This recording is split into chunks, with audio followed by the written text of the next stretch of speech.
All right, finally enough progress to update my build here.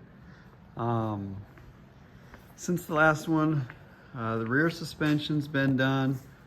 I ended up doing this 4-link kit that I had from another build that didn't end up using. It all worked really well because it was able to tie in right here. I kind of added some strengthening to the crossbar.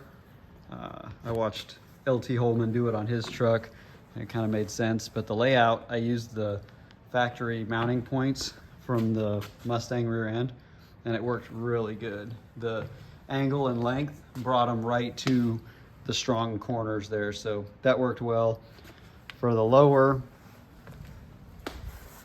I just used the drop from the kit and tied it in just where it hit on the frame, and I did a little boxing, not a whole bunch, but I think I'd probably be okay with as light as the rear end's gonna be with just 245 street tires. It's got the disc brakes in the rear from the Mustang instead of the drums it had. I went with strange coilovers with just the QA1 150-pound springs for now. They're just single adjustable.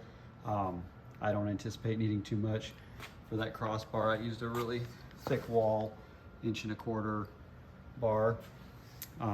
So the rear of the truck is on its own suspension. Rear end is mounted. This is pretty well ready. I've got a different diff cover to put on. I'm just going to service the diff and put that cover on.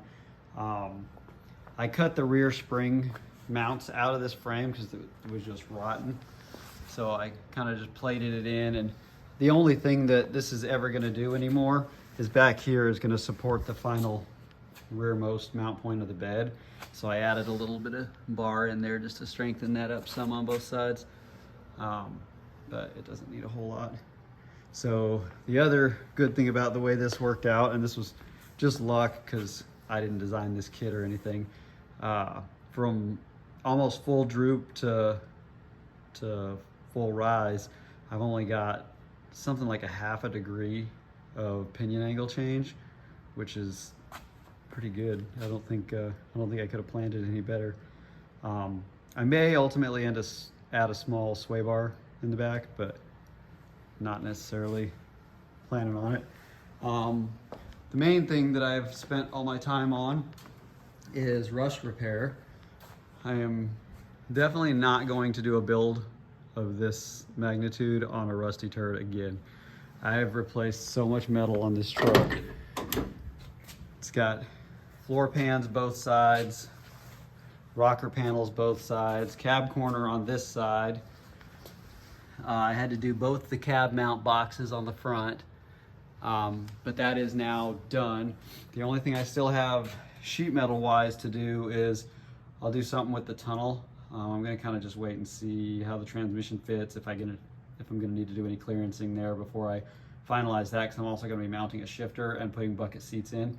So I might do something with some kind of a center console in that. Onto the front, it is sitting on its own suspension, except for the right side because I have to put the axles in before I finish everything up, and the company sent me 2 driver's side axles, and one of them was dirty.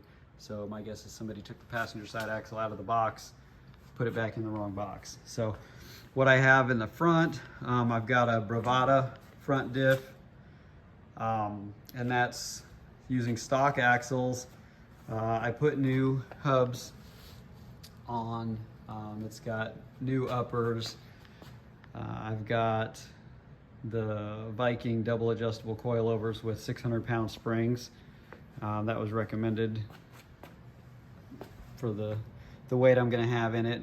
I had to clearance the upper control arm just a little bit to clear the spring, but other than that, it's using the stock mounting locations for the shocks. So the torsion bars are gone now. I did strengthen the shock mounts because they were pretty flimsy down here, so I added just a little bit of bracing there. I don't think it'll be a concern. I don't expect this to be a road race truck or anything. Just basic street truck that I want to go fast. The brakes, I thought I'd lay this out just to show it's really impressive. Like, I don't know if the camera even shows how big of a difference that is. Like, from this little caliper here to that's a single piston, and this is the Corvette dual piston. And then the rotors are just a huge difference. This Sport Machines kit pretty much takes the stock spindle on these square body S10s, and you cut these ears off that would normally mount the stock caliper here, and it uses this bracket right here to stand it off and then mount your new one. And this was perfect. So these are 17-inch wheels, and with the new setup here, like you can see from the inside how much it fills that wheel or the wheel opening. But when I spin it, the wheel weights are actually only, I would say, just a good couple heavy sheets of paper away from touching the caliper here. So size-wise, it is exactly as big as they can be, and they fill the wheel so much better. My next steps, so I'm waiting on the drive shaft so I can put the driver's side together. Once I have it fully on its own suspension and I'm done with that, I will move to getting the fuel tank mounted. We got a new fuel tank and notched out this back corner right here because the tank fits right here. So that notch is for this bar. I don't know if you can maybe see better from this angle, but with that tank in there, our cutout just clears that bar. So I can use a stock tank, stock fill location. I'm gonna use the 3/8 line for the return, and then build in my own dash 8 from the pump. There's a 450 in-tank pump that I'm putting in with a stock new fuel pump hanger. So I'll have to do some modifying to the hat to get my dash 8 through. So that's one of the things. But the big thing, I got a set of mounts from Dirty Dingo.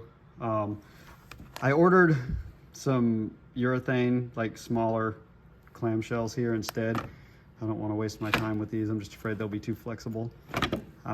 So once they show up, I'll mount the clamshell portion into the truck.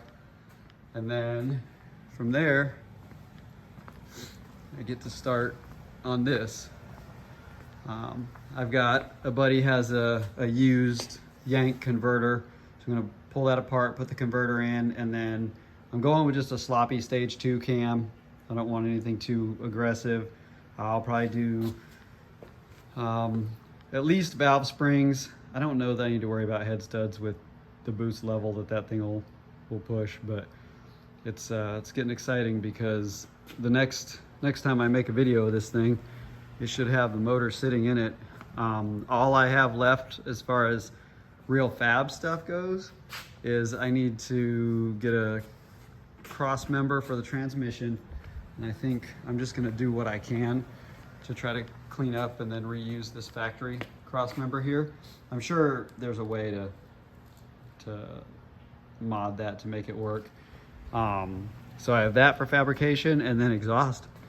And really, exhaust is still a big question mark because I have a set of Corvette manifolds over here that I intend to cut the flanges off and do 2.5-inch downpipe so that I can feed it down at least part way. So the manifolds will be one piece and go at least part way down and back. And then I'll put V-bands on the end of those.